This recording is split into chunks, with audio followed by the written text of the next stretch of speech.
On our streets today, a new breed of sexual predators, and British Pakistani men are being blamed. Young Muslim men have been grooming young girls. We've got a problem.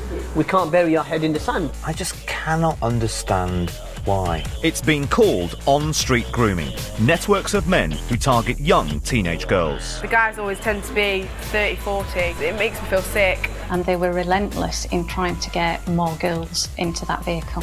Befriended using drink, drugs and rides in flash cars, then raped and forced to have sex with the men's friends and relatives. I'd be in bedroom, locked in bedroom, and they'd just send man after man in. We cannot treat human beings like this. We are all human beings, not cheap meat. The view from inside the British Pakistani community reveals neighbourhoods shocked by the accusations laid at their doors. What has happened to this nation of Muslims? What has happened to us as a community? I'm setting off on a deeply personal journey. Hey, how you doing, boys? Here we are. Blondes, drinks, boys, bitches. And talking to regular Asian guys to find out the truth behind the accusations made against Pakistani men.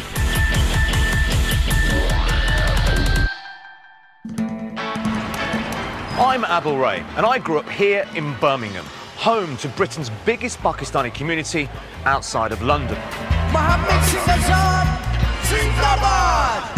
But right now, being British Pakistani is nothing to shout about. We're seen as suicide bombers, sporting cheats, and now perverts. Young Asian men are being accused of exploiting teenage girls. Brilliant. Just what we need. The last year has seen one after another high-profile court case hit the headlines in which gangs of Pakistani men have been found guilty of targeting teenage white girls for sex. And this is what it's all about. On-street grooming. Asian men cruising around a city centre on the lookout for vulnerable young girls. Their victims are enticed in for a ride, and for them, what seems an innocent friendship or even romance. But once that confidence is won, the relationship turns to sexual exploitation, rape and brutality.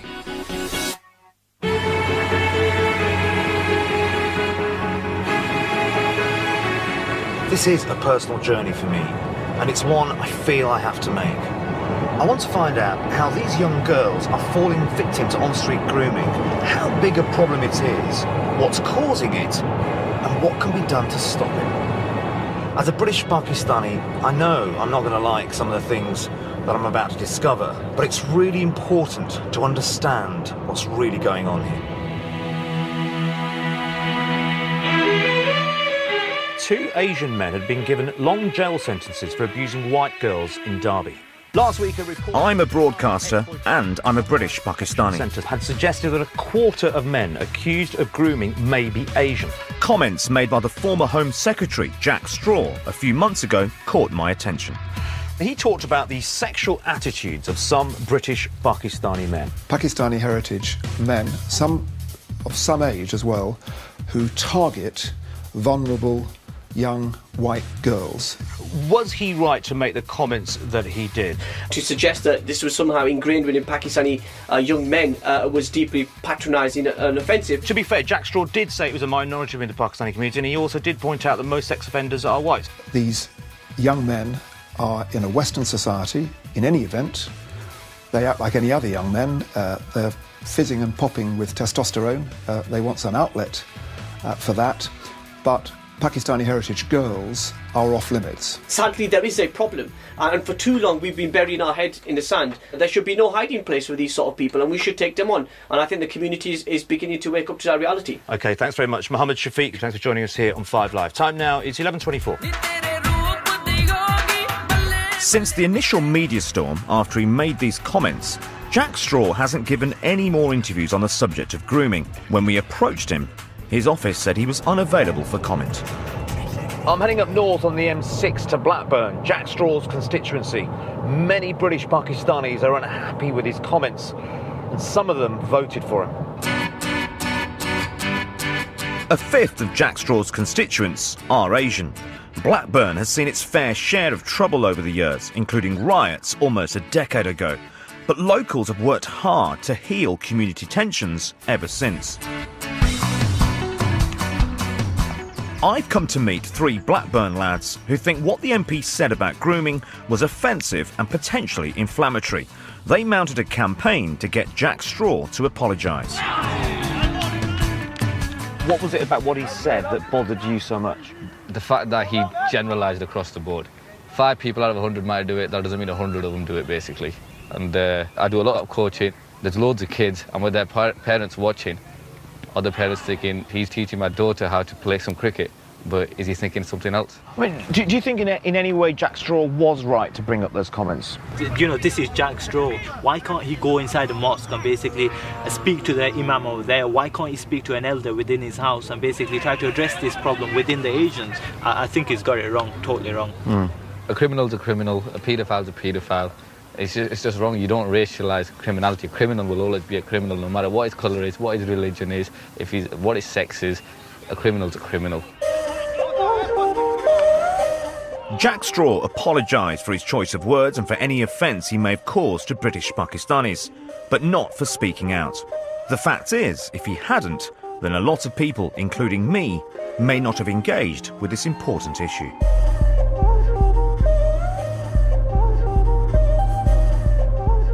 I want to get to the bottom of just how widespread this crime is, but details are sketchy, as there hasn't been much research done on the subject.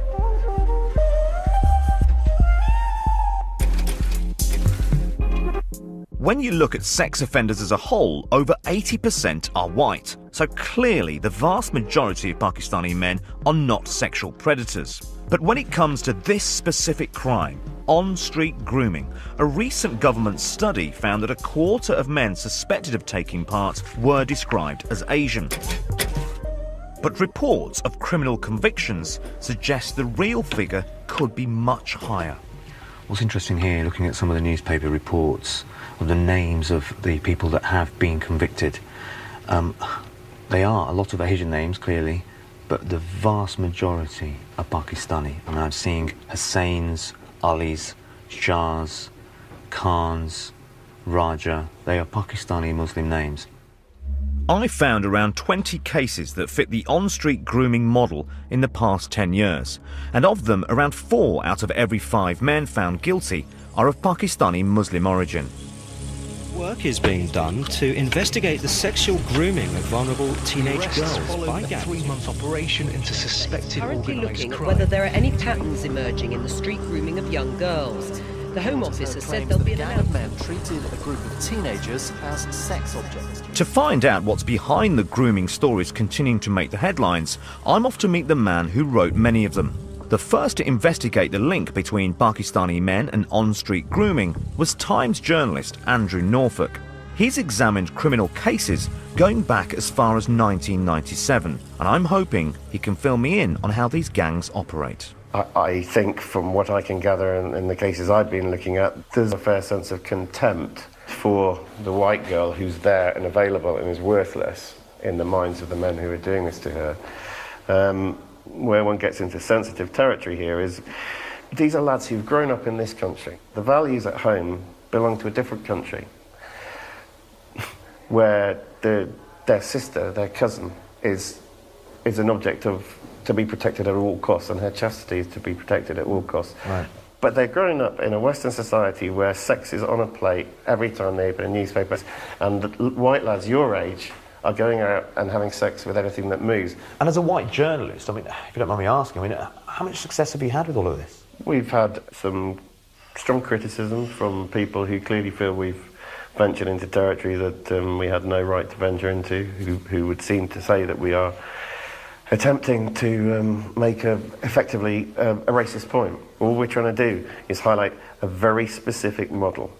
But what we're saying is it's happening in almost every single town and city in the Midlands, and it's time in the north, and it's time somebody tried to do some work to understand why. Andrew is right. Of course, this is a sensitive area, but unless we try to understand it, nothing will change.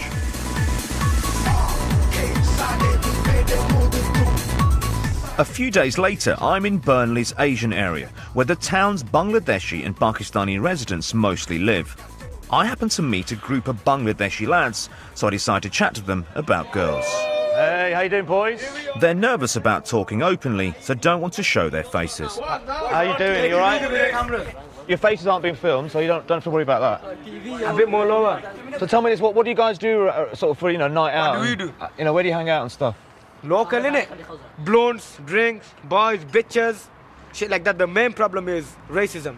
Right. We're not racist, but, you know what I'm saying? So when you say bitches, what do you mean girls, yeah? So you go out... Yeah. That's our way of saying girls, innit? Yeah. We don't mean it no wrong way, like female dogs or anything. We don't mean it like that, we mean like girls. Right. You get me? So where do you find girls from? Where do you find the girls from?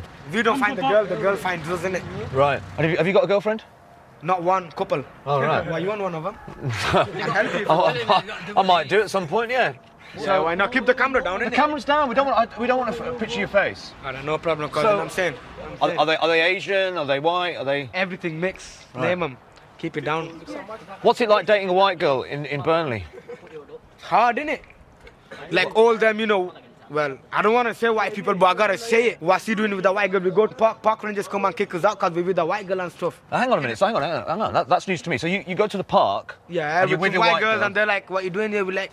They think like we're bribing them and stuff, giving them money to shag them in it, shit like that, but we're not that type. Yeah, they're like, let me take your name down, and you're probably grooming that girl, you're probably paying her, you're bribing her, shit like that. Has this happened to you? It's happened to me, not only once. Everyone. Bad times, yeah. There's the park rangers, they're cock blockers, man. You know what I mean by cock blockers? No, what do you mean by cock blockers? How should I explain that? Because they can get a soak, they don't want you to get a soak. Right. So they block that shit. Right. Thanks very much, man. Thank you, William C. That group of lads were by no means the voice of Asian youth, but I can see how easy it is for guys like that to feel unfairly targeted. The police have to strike a delicate balance when dealing with on-street grooming. 20 miles away in Preston, I come to spend a shift with one of Lancashire Police's 6 sexual exploitation teams to see how they do it. The Deter team, headed by DS Paul Burnside, check up on suspected offenders and look for potential victims in the places young people hang out, trying to stop grooming before it happens. So what kind of things would you be sort of looking out for here? The bus station, the train station, these at times can be magnets for perpetrators to arrange to meet young people. Right. Well, I can see your team right just behind us there, chatting to a couple of... They're just chatting to a couple of girls there. This is not about, what are you doing here? The big finger coming out. It's just about engaging them in conversation. Right. The team weren't worried about those girls and move on. So what do you know about the ages of these girls then? And how young are they? They're as young as 11. 11? It's incredibly young, isn't it? As an 11-year-old, you are vulnerable. So we're dealing with young people now who are going through that teenage stage in life, who are entering or approaching adulthood and cannot see their vulnerability. And that's what these perpetrators play on. In an ethnically diverse area like Preston, offenders and victims come from all sorts of backgrounds. But the team's intelligence tells them that the methods are often the same. A lot of our referrals have been in relation to some of these takeaways. The repeated story that we're getting back, very simply, is that they've engaged in a relationship, and in most cases it started off with them coming in and they've been offered a free,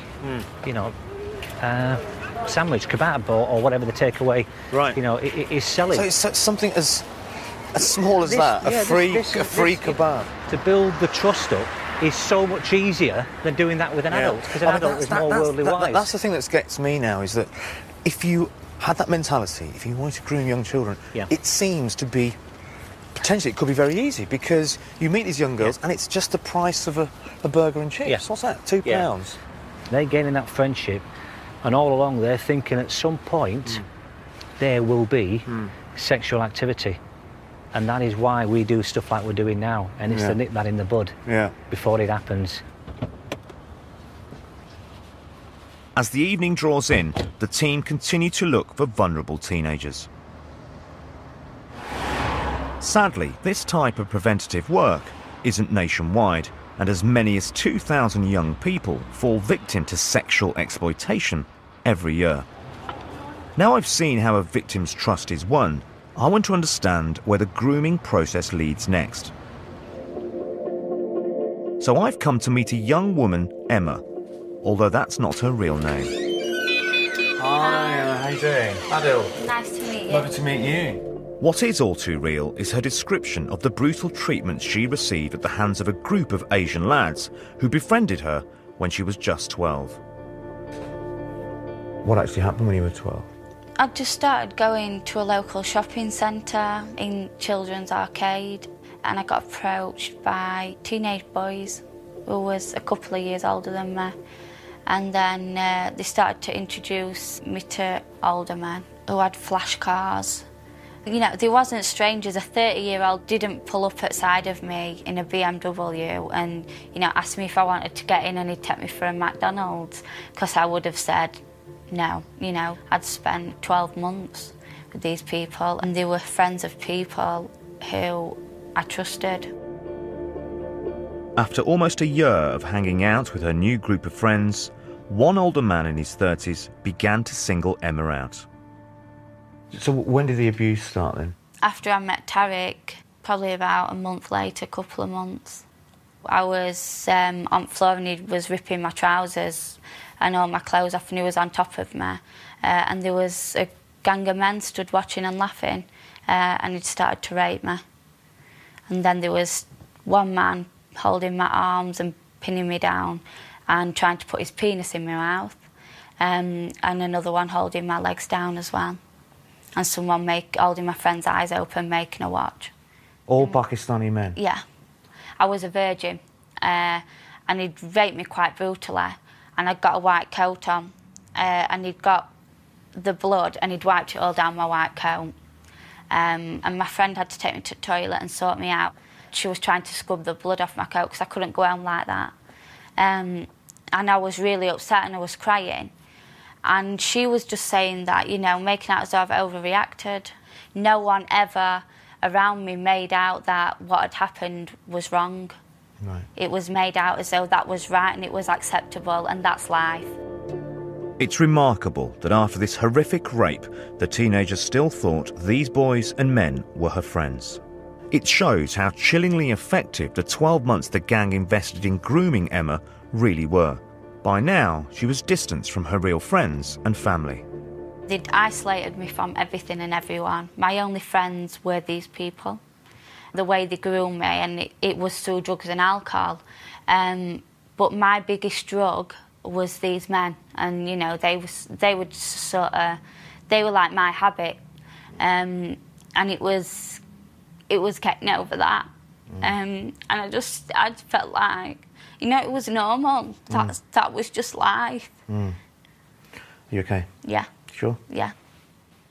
It must be such a confused state to be in. It didn't end there, did it? It just got worse. Tariq used to rape me once a week, every week. I used to think maybe he must really, you know, fancy me or something. But it wasn't. It was about controlling me and letting me know where my place was. You know, they'd lock me in flats and I'd have to do things with men in flats, and I'd be in bedroom, locked in bedroom, and they'd just send man after man after man in. And that was just life, and that was every day. Extreme violence and threats to Emma's family, including that her mother would be raped, kept her in this cycle of systematic abuse. The teenager saw no way out. I'm finding it pretty hard to come to terms with what Emma has told me. The fact that these men, these guys from the Pakistani community, a community that I've been very much part of, would do this to her it just disgusts me, and I just cannot understand why.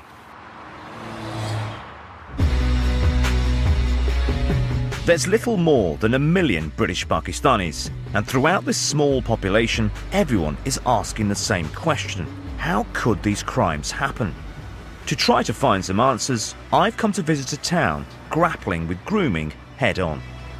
It's Friday afternoon, and British Muslims up and down the country will be off to their local mosque to read their prayers and hear a sermon from their imam. I'm in Rochdale, and at a local mosque, this imam has a particular challenge. Just over a week ago, 2 members of his congregation were convicted in a rape case that has all the classic hallmarks of on-street grooming. Detective Sergeant Paul Langley says it's a shocking case of child exploitation. It's one of the worst cases that I and my colleagues have dealt with. One of the victims was subject to a number of brutal rapes by all 3 men. 2 brothers and their cousin, all in their 30s, have been given indefinite jail sentences for raping 2 16-year-olds. My dear brothers and sisters, my mother's listening downstairs. Just last Saturday, I saw an image on the front page of a newspaper that really made me want to dig a hole and die. I saw an image of 3 Muslims committing a sexual act. Young girls, even before the age of consent. What has happened to this nation of Muslims? What has happened to us as a community when we have Muslims who kidnap young innocent lives and who rape them and pillage them? Crimes that we can't even define in the limits of the Qur'an. The men involved in this case live near here, and some members of the congregation will know them or be related to them. It's pretty brave for the Imam, Irfan Chisti, to speak out in this way. After prayers, I'm hoping to talk to him, but I have to wait. Down in the women's prayer room, he's speaking to the mother of the 2 brothers convicted in the case. Half an hour later, he's back and can talk to me. It's harder when we know that 2 of the guys involved in the case we're talking about were regulars and came to this mosque. I won't call them regulars. I mean, there's 2 brothers and there's 1 associate friend. I have met them personally. I know them. I think the most, and why I'm quite upset even now, is I've just had a conversation with one of the mother of the 2 brothers, and she's obviously quite distraught and quite upset. It's devastated lives, it's devastated children. People like myself and others, we need to do more to educate this community of ours.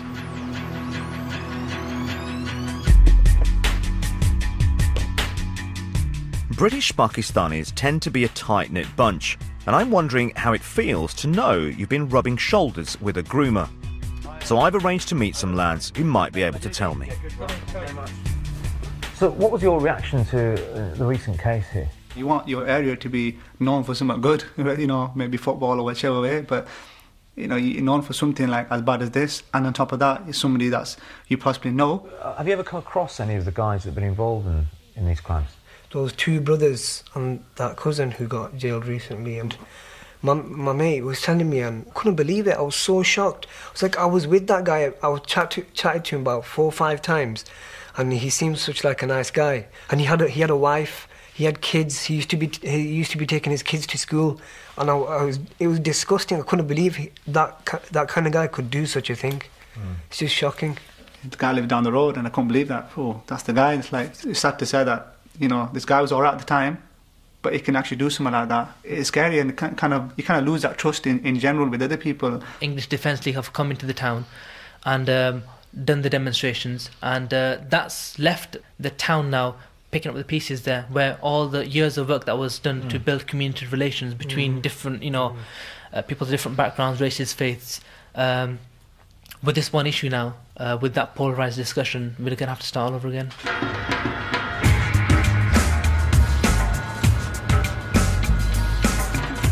It's easy to see how this issue could cause racial tension, as Mohammed Shafiq knows. He appeared on the radio with me a few weeks ago, and now he's taking me for dinner at his local. Morning, madam. Welcome, how you doing? Welcome to Rochdale. Yeah, nice to see you again. Should we go get some food? Yeah. Is this your manor then? It certainly is, yeah. This is where I come if I want some good food. What would you recommend? Sea kebabs. Sea kebabs. As part of his community work, Shafiq has been speaking out about these kinds of crimes since 2006. So this is good stuff, is it? It's very good stuff, yeah. Well, let's tuck in. But we'll soon find out if you Southerners like it. You've been sort of talking quite openly about this issue for probably longer than most, actually, for some time, haven't you? I think I was the only first person to talk about this in 2006. Right. There were times where I was accused of doing the work of the BMP. Right.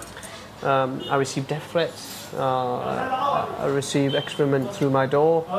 So yeah, it was a dark period. When the community sees a guilty verdict, do you think they then realise, you know what, actually, maybe we have got a bit of a problem? I think that's been significant, and if you look at the Derby case earlier on this year, I think that was a turning point for me, and the reaction from the community, because people said, wait a minute, there must be some truth to it, and the evidence in that case was damning.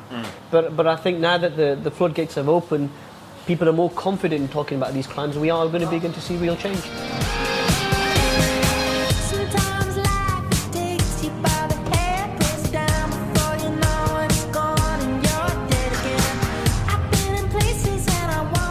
The on-street grooming case Shafiq is talking about in Derby was one of the most high-profile to date. The national media spotlight was turned on the small Midland city when two men at the heart of a sexual exploitation ring were sentenced for an array of sickening sexual crimes. One of the reasons the case caught national attention was the CCTV released by Derbyshire Police, catching the perpetrators who targeted girls as young as 12 in action. The jury heard that the defendants referred to one of the cars as the Rape Rover. The backlash feared in Rochdale has been felt by this small Pakistani community, and on the front line are its takeaway workers and cabbies, like Tanveer.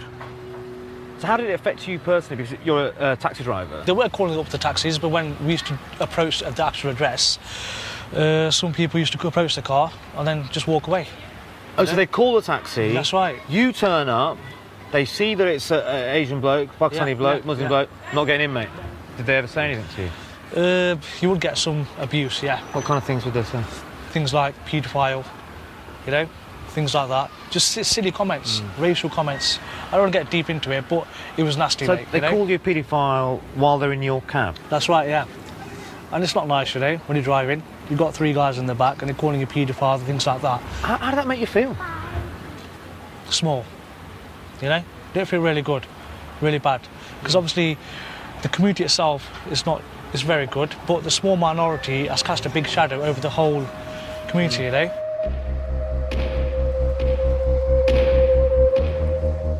All too aware of the potential impact on the local community, Derbyshire Police had to be certain they had a cast iron case.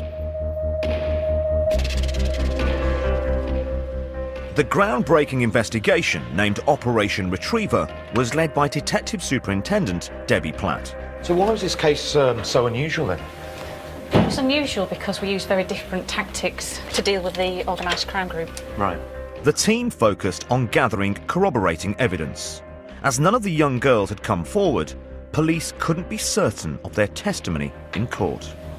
The other unusual factor was the sheer number of victims that were involved. So Right. we've got 27 young people, the youngest one only been 12 years of age.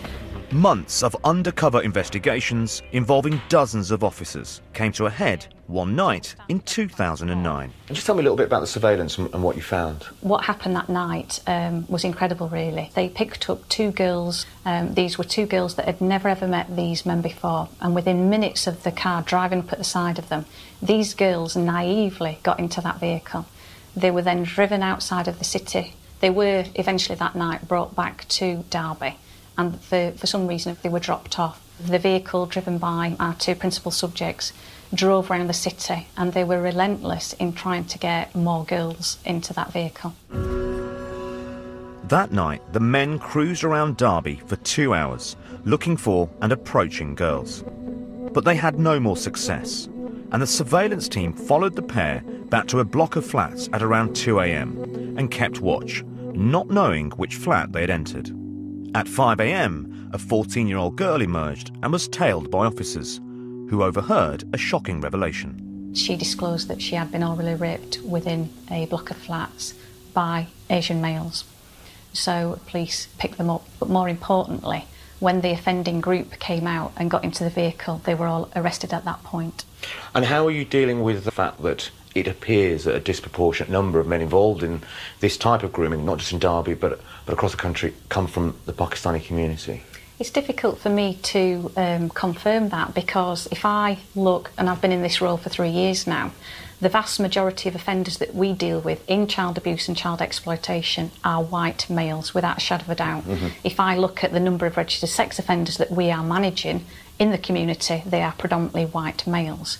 Operation Retriever obviously involved a number of men from Asian backgrounds, and you can't deny that. That's the facts of that case.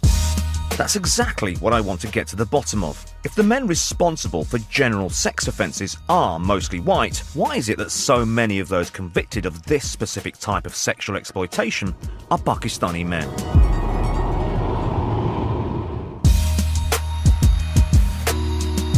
I'm wondering whether the environment they come from has something to do with it. So I'm heading back to Derby's Normanton Road, a pretty typical Asian shopping street. I want to find out about some rumours I've heard that around here it's pretty normal for white girls to get approached by Asian men.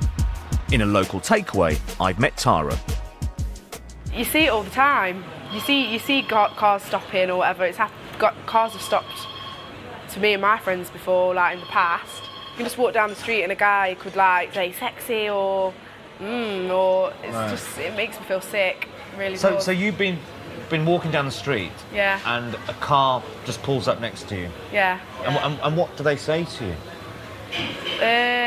Just say things like, you're looking nice, and I don't know, we're going to go to a party or something, or go out for some drinks. Do you know what else as well? The guys always tend to be old, 30, 40. I don't understand why a grown man would want to go out drinking with a young girl. It's just, and I bet they have daughters, I bet they've got younger sisters. Now, I'm trying to work out what the difference is between some girls saying, yeah, I'm going to get in the back of a Pakistani guy's car, and someone like you who obviously didn't. Maybe the girls do want to have a good time, and I think the guys know that. I think all they're thinking of is, he's probably got money, he can buy me drink, he can buy me cigarettes, I'll have a wicked time. They don't think of the consequences. It's hard to see this friendly shopping area as a hunting ground for sexual predators. But as the shops shut for the day, I feel the atmosphere change. That evening, local youth representative Amjad wants to take me for a drive to show me some of the problems facing his area. How does this sort of part of Derby change by night then? It becomes a sort of, I can say, the red light district of the city. Oh really? Yeah. So will there be prostitutes working here tonight? They do, but most nights. Right. So I can see a girl here stood on the corner here wearing a short skirt, and she's obviously a white girl. There's 3 of them here. It's quite obvious, isn't it? We've had the problems with prostitution for a very, very long time. Like if you see on this corner, you can see some, So I can see a girl there. Yeah, you can see 2 girls, one on each corner. And then we go down 300 yards, and there's, Muslim chaps been to read their late prayer. I just saw a couple of girls there look like prostitutes, all on the same street. I mean, right. you're seeing. I mean, it's quite amazing actually. That you'd have this very religious Pakistani community, but right next door to them, or right on the same street, you've got this prostitution. The prostitution, like I says, it brings all the crime to the areas. Yeah. People are coming into Normanton for drugs. And so for some Pakistani men, the traditional ones, or the ones that perhaps weren't born here, they've come over here recently, to see prostitutes, white prostitutes on their street corners, do you think that can have an effect? You don't know who's a prostitute, who's not, who's over the age of 16 and who's not. Yeah.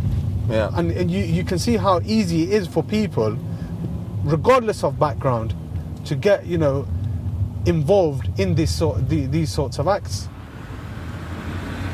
By night, this place has completely changed. I mean, it's hard to believe that only a few hours ago, Pakistani families were here doing their grocery shopping. Now, in Derby, this is the place to come if you want drugs, drink, or prostitution. This street's problems don't in any way excuse what these men did. But now that I've spent time here at night, I can see how this environment could be a potential breeding ground for sexual exploitation. The next day, Normanton Road is once again a family-friendly shopping street.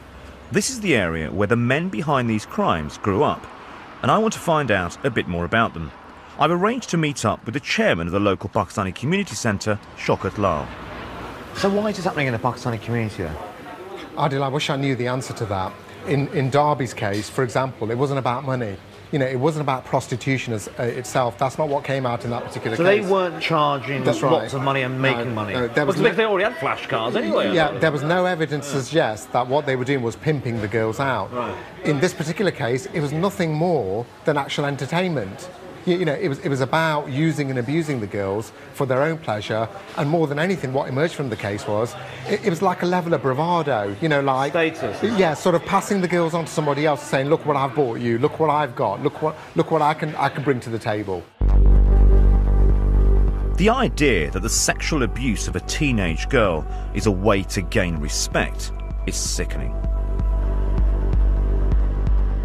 But it tells me a lot about the mindset of these gangs. The rules they're living by are not the same as the rest of us, and they seem to be prepared to use any means to get what they want, as one mum I've arranged to meet knows only too well. I'm in Yorkshire, but I can't tell exactly where. We won't be filming her in her real home, and you won't hear her voice or see her face. That's because the family are afraid that they'll be threatened if they're recognised. We're calling her Mary. When she realised her 12-year-old daughter had been groomed by a gang of Asian men, she was forced to investigate to try to stop the continued abuse. And this file is just full of information that you've gathered. It is, yeah. And these are kind of notes that you've made on each of them. Yeah. You've got, you know, the ages, what they look like. As soon as we were digging and digging more, then we were targeted. They threatened to come and kill us. Right. They came to the house. They did that to the garage. Right, so this mentions your daughter's name and some just horrific insults. Yeah, and they put placards all over the village, planks of wood with the same kind of derogatory... So other people could see? Yeah, yeah. Our daughter was absolutely terrified. You know, she'd lock herself in the house, but when they came she had no option but to go with them because they'd threatened to kill us, you see, or threatened to firebomb the house. Dear, oh dear. It took 3 years, but despite the terrifying campaign of intimidation, Mary's daughter eventually got away from the gang. But she was still so afraid she couldn't give enough details to the police for the men to be charged. So how does it affect you and your daughter when you see other Asian or Pakistani men? We're absolutely fine because we know that there are only certain ones that are bad. We know that everybody else is not like them. I feel ashamed, and I'm finding it hard to accept that these guys are Pakistanis. Because in the Pakistani community, we are taught about family values. That's what is at the real heart of being Pakistani. It's about family values. And yet these guys are destroying families.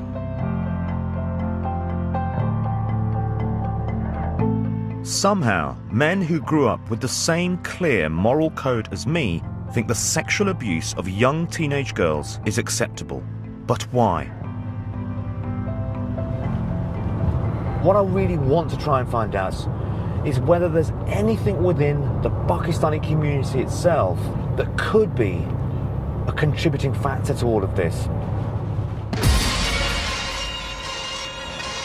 One of the ways British Pakistanis have upheld traditional values is by weddings arranged between families or within the same religious sect, caste or clan.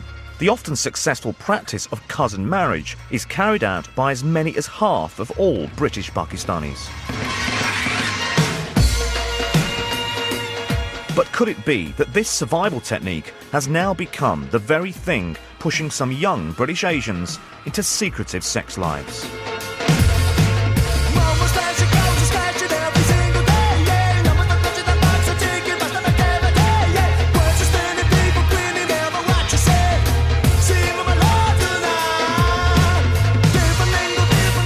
I've come back to Burnley.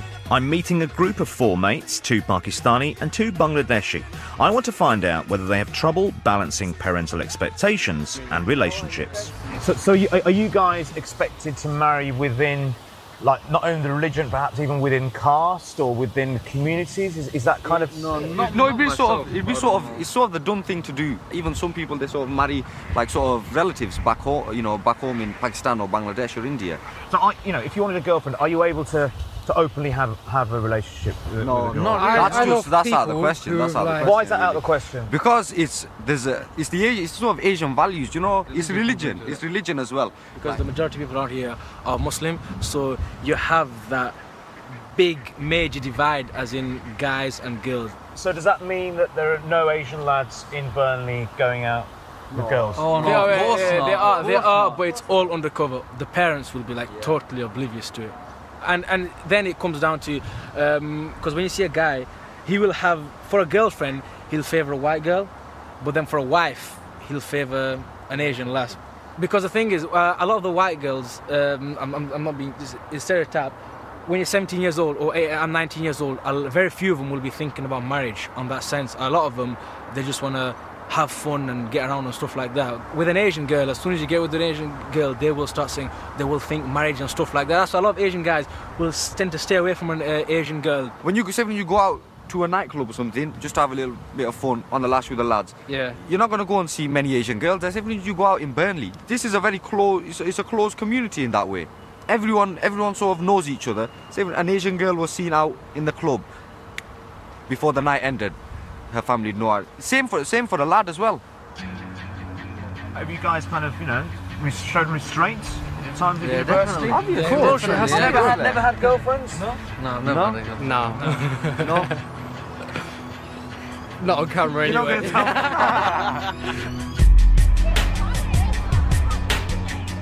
It's Saturday night in Burnley, and it doesn't take long for me to see what the lads were talking about. One thing that's clearly obvious to me here, for a town that's got a sizable Pakistani community, I haven't seen one Pakistani boy or girl here on a night out. Looking around, I realise that whilst I may only be a mile away from the town's Asian area, it seems a world away. The only Asian faces are working in the takeaways and driving taxis. It's 4 a.m. now in Burnley, and the revellers have made their way up the road from the bars where the drinks were cheap, and now they're staggering out the clubs, and they're pretty hammered. This is the kind of Saturday night display seen in towns and cities up and down the country. But it's one way of letting inhibitions go that isn't an option for a lot of young British Asians. I'm wondering if the strong moral code Asians are expected to live by, including no sex before marriage, means that young British Pakistanis simply don't act this way. Or are these taboo behaviours just sent underground? Hi, how are you? Assalamualaikum. Salam, how are you doing? I'm very well, thank you. Lovely place you have. I've come to meet Ajmal Masroor, a Muslim writer and relationship counsellor who advocates being more open about sex. He also happens to be an imam. So you've worked quite a lot in the kind of area of sort of marriage and relationships and sexual health, etc. Why are a lot of Asian people, Pakistani people growing up thinking that, oh no, you just don't even talk about it? It is the greatest ever taboo. It is the greatest gift God has given you and I, as far as Islam is concerned. Without that gift, I won't be here on this earth. I think there is an unhealthy attitude towards sex and sexuality within Pakistani men. Not just Pakistani men, but Asian men. Parents tend to shy away from discussing the topic. It's not allowed in Islam as far as they're concerned. I had a guy who recently spoke to me saying when he was getting married, or before he got married, his uncle advised him, oh, they're girls, just use them and forget about them. So the uncle said he was about to get married. The advice of the uncle to the nephew was, it's a girl. We use them for sex. It's a dirty thing you do anyway. As soon as you've had sex, make sure you jump out and have a shower. I mean, that kind of a sick mindset that is being perpetuated by some families or some individuals, it's pretty unhealthy. In my view, a contributory factor that people are forced into or emotionally blackmailed into preserving their family honour by marrying their cousins. Not a good thing. You can also put into that sort of caste and brotherly, which they call as caste, and that's another issue as well, because all these things, if you're required to marry within a certain caste, or marry a cousin, that limits the girls you can marry. And if you're not in a happy situation, And in, like most marriages, if people aren't happy, they tend to go elsewhere looking for that happiness. And they do, indeed. Many young people exactly do that. They get married to their cousins while they retain their girlfriends. And this almost contradictory personality does contribute to an unhealthy attitude towards sex and sexual relationships. What about the attitude towards white girls? Is there an issue there? Majority are very respectful, I believe. Some of them are thinking to themselves, okay, I don't want to do rubbish in my own front yard, do I? I don't want to do that. So I'm going to go and find white girls, the girls that are not my own communities. That attitude, that they're perhaps cheap, perhaps valueless, that attitude is very wrong. We cannot treat human beings like this. We are all human beings, not cheap meat.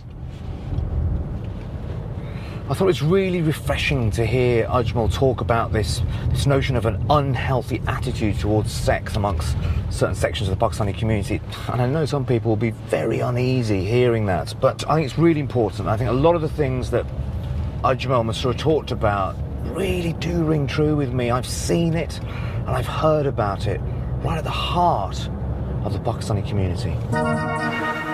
The British Pakistani population is made up of many different communities, but the grooming cases that have come to light have been almost entirely in the North and Midlands of England. I'm wondering whether geography has influenced these crimes, not just where British Pakistanis live now, but where their families came from back home. I'm meeting former specialist sexual offences lawyer and Bolton MP, Yasmin Qureshi. How are you doing? There doesn't seem to be as many cases down south. It seems to be mainly a northern thing in the Midlands. That's the interesting factor here. Well, it's because different groups of people came in the south and settled there. I mean, I used to live in London before and worked there. And you can see that generally there's more integration between communities. You very rarely would find a school which will have just, to say, 80% of one nationality.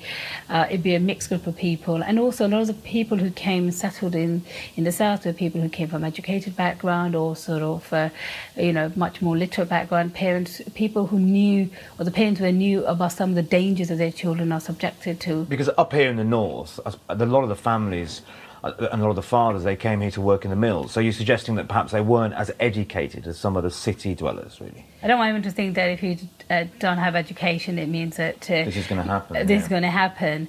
But there is that element you can't take away from the fact that a lot of people have come from either Kashmir or from Pakistan. And it is true that some of the communities are still kind of culturally quite traditional in the sense that... and when you say Kashmiri, we mean a very rural village part of Pakistan, and perhaps in large part the most undeveloped part of Pakistan and India. And there's a big migration from Kashmir in the northern parts as well. But there's a very tiny, we really have to put this in perspective, it's a very tiny handful of young men who've deviated this way. But I think it's happening in the rest of society as well. I found what Yasmin Qureshi had to say really interesting, particularly the issues of family background and cultural factors. But as much as they are part of Pakistani community, we mustn't forget that these groomers are also part of British society.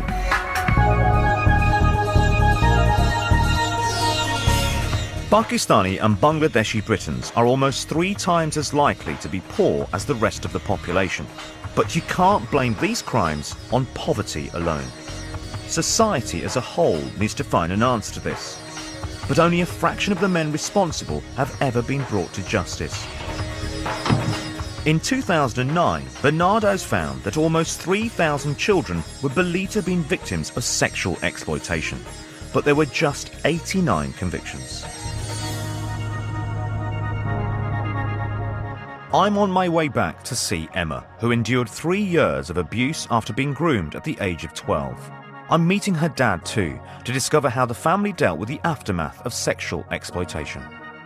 She says that she's being raped, and you automatically think that somebody's grabbed her from behind and then sexually assaulted her and raped her. But then it was that she was being raped on a regular basis by this gang, and you just can't imagine as a father what that feels like. Still now we don't know everything that Emma went through, and what we do know is quite horrendous, and you won't put a dog through that. So just Take us through what happened. Once Emma had confessed and told you what had happened. We got no protection whatsoever from the police, and this is organised crime, so we were dealing with individuals who were quite dangerous. So we dropped charges. We dropped the charges. But they also lost all the evidence. So I'd saved clothes that I'd been sexually assaulted in, and they lost all them. They lost the evidence? Yes, they just brought him in for questioning, and he just sat and said no comment all the way through and made a statement through his solicitor, and that was it. It's worse than what happened to a degree, and that might sound a bit silly, but you're expecting these people to actually know what they're doing and protect your child, and that didn't happen. The police who dealt with Emma insist they conducted a thorough investigation before she dropped charges, and that she was paid £140 for the loss of her clothes. The authorities seem to be waking up to this problem, but only this year a government report found that less than a quarter of the local bodies tasked with looking after vulnerable children had a plan to deal with sexual exploitation. It seems to me that unless more local authorities and police forces tackle this appalling crime head-on, that the men responsible will just carry on thinking they can get away with it.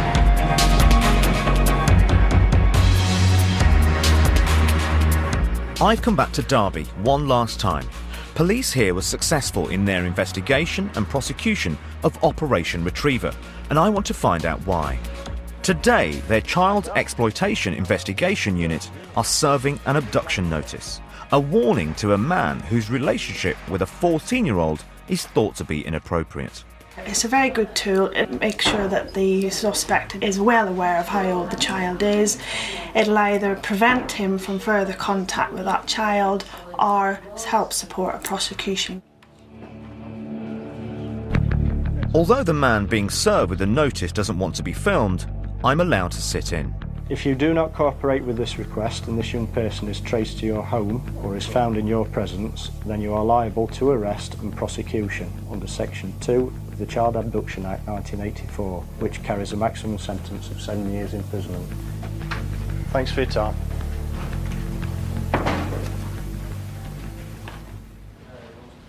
The police are showing the guy out now, and he's an Indian Sikh guy from Derby. And his side of the story is that he didn't think this girl was 14, this girl that he claims he's only seen once and went round to her house for drinks. He said that she was 17 or 18. And then when he texted her saying, I didn't think you were 14, again she repeated that and actually claimed that her dad was all right with it anyway. That's the problem with sexual exploitation cases. They're often based on he said, she said, the word of a teenage girl against an adult man. And that's why the CCTV and other forensic evidence gathered in the Operation Retriever case was so important. It took the burden of proof away from vulnerable victims. I think that if more police forces adopted preventative techniques like Derbyshire, there needn't be victims in the first place.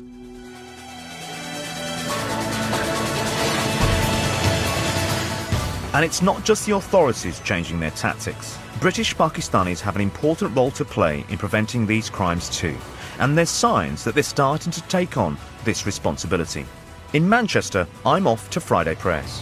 And I'm quite looking forward to hearing the sermon today, because this imam is known to be quite outspoken. These are very heinous, very serious crimes. And let us make sure that we are talking to our children. And if we don't tell them, talk about, the birds and the bees, as they say, then the playground will. And they won't do it in a context of morality, of family life. They will do it from the point of view of gratification. I'm impressed by what Imam Asad Zaman has said today. Talking about sex in a sermon is practically unheard of. I've been meeting up with and speaking to quite a few people about this over the last few months, and only now do I see a more openness from people to want to talk about grooming. I really hope that it's a sign that the community is ready to have a more honest and open debate about this really hideous crime.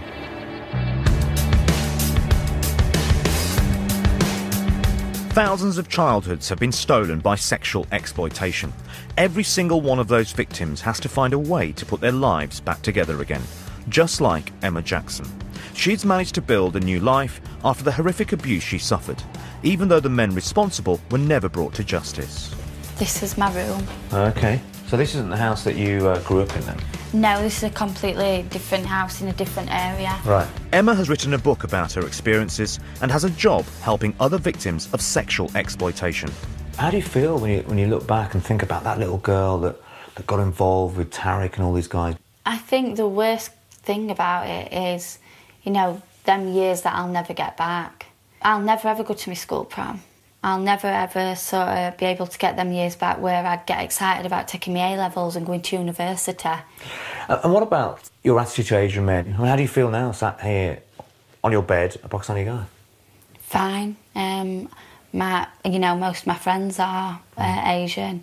My boyfriend is. So your boyfriend now is he Pakistani? Yeah. So I've got no issues. It's not a thing about him being Pakistani. You know, I think we seem to use that a lot because it draws attention away from what it actually is, and we're talking about kids being abused. And this is a handful of people that are in community, and that's all it is. Emma's words sum the situation up better than I ever could. On-street grooming is not a problem in the whole Pakistani population. It's a problem we must all tackle head-on. Talk must become action. The British Pakistani community have to speak out about this to separate themselves, the law-abiding community, from the criminal fraternity. Because if they don't, it'll appear as if they're not willing to accept that this is going on right on their doorstep. And if you bear in mind, sexual exploitation can affect each and every one of us, it's down to us all to find a solution. And that's the most important thing, so that we can make sure there are no more victims like Emma. I fly like paper, get high like planes. If you catch me at the border, I got visas in my name.